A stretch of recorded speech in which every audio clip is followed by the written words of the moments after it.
Bonjour les étudiants du cours Catalogage 2. Voici le corrigé de l'épreuve finale. On va débuter par le cas numéro 1. Donc, ici, vous voyez devant à votre écran les deux pages qui synthétisaient dans le fond le document que vous aviez à décrire. On avait une page de titre et on avait l'autre page avec des informations additionnelles. Donc, on a notre document entre les mains. Tout de suite, en lisant ça, on remarquait quelque chose, c'est qu'il s'agissait d'une compilation. Compilation d'œuvres distinctes d'une même personne. Et c'était une traduction. Avec le petit mot suivi de. On a l'auteur. On a le contributeur, qui est le traducteur, qui est Monsieur Bloomberg. On a un mot ici, puis on se rend vite compte que ce mot-là, Percy, ça représente l'éditeur. Donc, ça ici, juste faire attention, ce n'est pas une collection. Donc, juste pas mélanger les choses. Pour l'autre page, ce qu'on a comme information, c'est le titre original de la première œuvre, le titre original de la deuxième œuvre. On a le lieu de publication Paris. C'était pas nécessaire de rajouter France. C'était pas nécessaire de mettre Paris entre crochets. Paris était sur notre source d'information. Elle est là. C'est suffisant. On a deux ISBN. On voit tout de suite que les deux ISBN représentent des documents qui sont sur support numérique, donc une ressource en ligne, PDF, EPUB. Entre parenthèses, on a notre date de publication. Fallait bien lire les informations additionnelles. Je vous mentionne que des détails biographiques et non bibliographiques. Les pages. Ici, cette information-là est importante. On nous disait que Le sens de l'humour, c'est un roman. Raison et sentiment, c'est une pièce de théâtre. Et que ces deux œuvres-là, Le sens de l'humour et Raison et sentiment, ça représente l'entièreté de l'œuvre produite par Janice Bloomberg. Évidemment, après ça, je vous disais de ne pas lâcher la patate. On fait une chose à la fois. Et cette consigne-là, cette recommandation-là de faire une chose à la fois, elle est importante pour ne pas se mélanger. Donc, vous aviez ces informations-là en main. Et à la suite de ça, vous deviez décrire, enregistrer la notice dans Koha. Si on va dans Koha, je vais y aller par la méthode des zones en ordre de numéro de zone, qui n'est pas nécessairement la meilleure méthode selon vos façons de faire. Mais je vais commencer par la zone 000, puis on va finir avec la 740. Donc, la 000, c'était AAM, ici. A pour rehaussement du niveau d'enregistrement. C'est ce que je vous avais dit de faire. C'était ce qui était demandé. Avec ponctuation ISBD comprise. Donc, c'est le même enregistrement, la zone 000 pour le document 2. C'était le même enregistrement pour tous les cas de figure que nous avons fait, où on a codé la zone 000. Pour la zone 008, fallait faire attention. Bon, c'est un livre, ça va. Ça, c'est automatique. Ça va. Ça va. Ça va. Il n'y avait pas d'illustration, mais c'était important de mettre pas d'illustration parce que par défaut, c'est aucune tentative de coder. Je demandais de préciser pas d'illustration. Puis destinataire, c'était général. Ici, il fallait faire attention, formulaire de l'exemplaire, nous avions un document numérique. Donc, j'ai accepté en ligne, 0 ou S électronique. Donc, ici, il fallait coder quelque chose.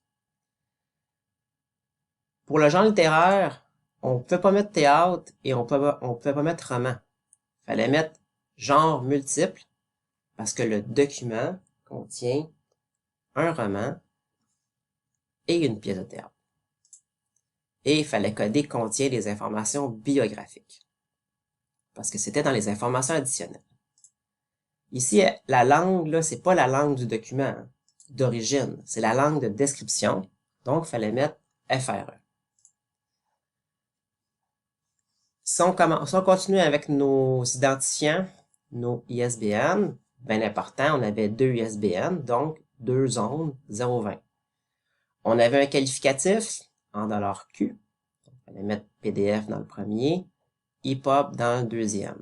Que vous avez mis des parenthèses ou pas des parenthèses, j'en ai pas tenu compte. Mais dans notre politique locale, on précisait qu'il fallait mettre des parenthèses, donc le qualificatif entre parenthèses. Ça a été oublié pour plusieurs étudiants en passant. La zone 040, c'était la même pour ce document-ci et l'autre document. Donc, nous sommes TDOC. Si personne, vous auriez pu mettre un autre nom hein, que TDOC. Donc, le catalogage original a été fait par TDOC. La langue de description, la langue de catalogage est le français. Ça a été transcrit en numérique par TDOC et la convention de description, c'était RDA, que ce soit en majuscule, minuscule, j'en ai pas fait de cas. La 041, on décrit un document en français qui a été produit originalement en anglais. De façon générale, ça a bien été. Notre point d'accès principal en anglais, notre main entry pour la personne, donc notre premier auteur, dans ce cas-ci, la seule auteur, c'est Janice Bloomberg. Donc, Bloomberg, Janice, année de naissance, année de décès, et son rôle, c'est auteur. Ça, en général, ça a bien été. La 240, ça a été un enjeu. Donc, nous avons une compilation d'œuvres. Que ce soit en français ou en anglais, on a un enjeu ici, c'est qu'il n'y a pas de titre uniforme qui exprime cette il n'y a pas de titre privilégié qui exprime cette compilation-là. C'est là qu'il faut aller voir notre ami RDA. Okay. Donc, la RDA, à 62210, enregistrement du titre privilégié d'une compilation d'œuvres d'un même agent, fallait bien lire les instructions. Et nous étions dans ce cas de figure-ci. C'était l'instruction qui était demandée, c'était la 62210.1, œuvre complète. Et on nous dit que d'utiliser le mot œuvre comme titre privilégié d'une compilation d'œuvres qui comprend ou se présente comme comprenant les œuvres complètes d'un agent. C'est ce que je vous avais mentionné dans l'information additionnelle, c'est l'œuvre complète d'un agent. Certains m'ont mis œuvre avec un S, j'en ai pas fait de cas. Donc, en 240, fallait mettre œuvre. Évidemment, $L, le français. Il n'y avait pas extrait ici. Si c'est l'œuvre complète, on met pas extrait. C'est important de comprendre ça. Plusieurs m'ont mis les titres des œuvres en anglais, mais non, on peut pas faire ça. Parce que c'est une compilation d'œuvres qui n'a pas de titre qui exprime cette compilation-là.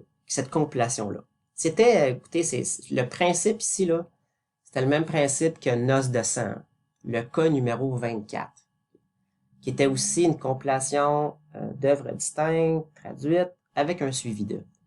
Évidemment, pour Noces de sang, c'était pas œuvre, c'était pièce de théâtre et c'était extrait. Mais bon, c'était juste le même principe. On n'avait pas mis les titres des œuvres originaux, en 240. Pour la 245, oups, il y a une petite erreur. C'est 3. Bon, là ici, j'ai une petite parenthèse. Il y en a qui ont oublié de mettre la ponctuation ISBD à plusieurs endroits. J'en ai pas fait de cas. Je vais juste mentionner qu'on met encore de la ponctuation ISBD en marque 21. Donc, on met le premier titre nommé en $A, en $, puis normalement, on fait suivre ça d'un point virgule. Premier titre. En $B, on rajoute suivi de virgule. Si vous n'avez pas mis la virgule, comme je vous dis, j'en ai même pas fait de cas. Raison et sentiment, le deuxième titre nommé, sans oublier la barre oblique qui annonce la mention de responsabilité. Il n'y avait pas de variante de titre, il n'y avait pas de mention d'édition dans ce cas-ci. La 260, c'était le lieu de publication, le vu, c'était Paris. La façon d'écrire l'éditeur, c'était pas édition Percy, parce que notre source d'information privilégiée, c'est notre sacro-sainte page de titre, Percy, et non édition Percy. Et il fallait enregistrer 215 entre crochets, comme dans notre politique locale. Puis, une ressource en ligne, 787 pages, la dernière page numérotée. Pour l'instruction sur l'importance matérielle, j'ai l'instruction Uno, la meilleure, la plus précise. C'était la 3.4.1.7.5, ressources en ligne. C'est celle-là qui est la plus précise. J'en ai accepté une autre.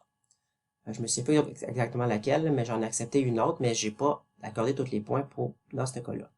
Donc, c'était vraiment l'instruction qu'il fallait mettre. C'était celle-là. Et on a déjà fait le tour des deux instructions. Il n'y avait pas de de titres de collection.